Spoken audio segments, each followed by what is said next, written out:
അയ്യപ്പ ഭക്തർക്ക് വിശ്വാസത്തിന്റെ പുണ്യം പകർന്ന് ശബരിമലയിൽ ഇന്ന് മകരവിളക്ക്. തിരുവാഭരണ വിഭൂഷിതനായ അയ്യപ്പനെയും മകരജ്യോതിയും ദർശിക്കാനായി ലക്ഷക്കണക്കിന് തീർത്ഥാടകരാണ് സന്നിധാനത്ത് എത്തിയിരിക്കുന്നത്.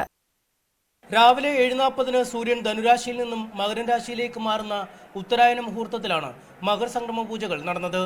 തന്ത്രി കണ്ഠരര് രാജീവരും മേൽശാന്തി ഉണ്ണികൃഷ്ണൻ നമ്പൂതിരിയും ചടങ്ങുകൾക്ക് നേതൃത്വം നൽകി. തിരുവനന്തപുരം കവടിയാർ കൊട്ടാരത്തിൽ നിന്നും എത്തിച്ച നെയ്യ് ഉപയോഗിച്ചായിരുന്നു മകരസംക്രമ പൂജയിലെ അഭിഷേകം.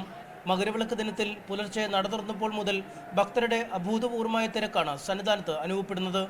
തീർത്ഥാടകർക്ക് സുഗമമായ ദർശനത്തിനുള്ള മുഴുവൻ ക്രമീകരണങ്ങളും പൂർത്തിയായതായി ദേവസ്വം മന്ത്രി കടകംപള്ളി സുരേന്ദ്രനും ബോർഡ് പ്രസിഡന്റ് പ്രയാർ ഗോപാലകൃഷ്ണനും അറിയിച്ചു. വളരെ നന്നായിട്ട് വൈകുന്നേരം മകരജ്യോതി നടന്ന് ഭക്തർ തിരിച്ചിറങ്ങുന്നത് വരെ വളരെ ഭംഗിയായി എല്ലാം കലാശിക്കുമെന്ന് കരുതുകയാണ്.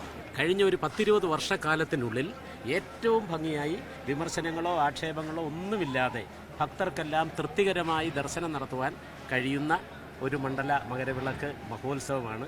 അയ്യപ്പന്മാർക്ക് ജ്യോതി ദർശനത്തിന് ശേഷമുള്ള സുരക്ഷിതമായ മലയിറക്കം ഉറപ്പുവരുത്തുമെന്ന് ശബരിമലയുടെ ചുമതലയുള്ള ADGP നിതിൻ അഗർവാൾ അറിയിച്ചു. രണ്ട് ദിവസമായിട്ട് ഇവിടെ പോലീസും ഫയർഫോഴ്സ് NDRF തുടങ്ങിയ എല്ലാ ഡിപ്പാർട്ട്മെൻറ്റ്സ് കൂടി റിഹേഴ്സൽ നടത്തിക്കൊണ്ടിരിക്കുകയാണ്.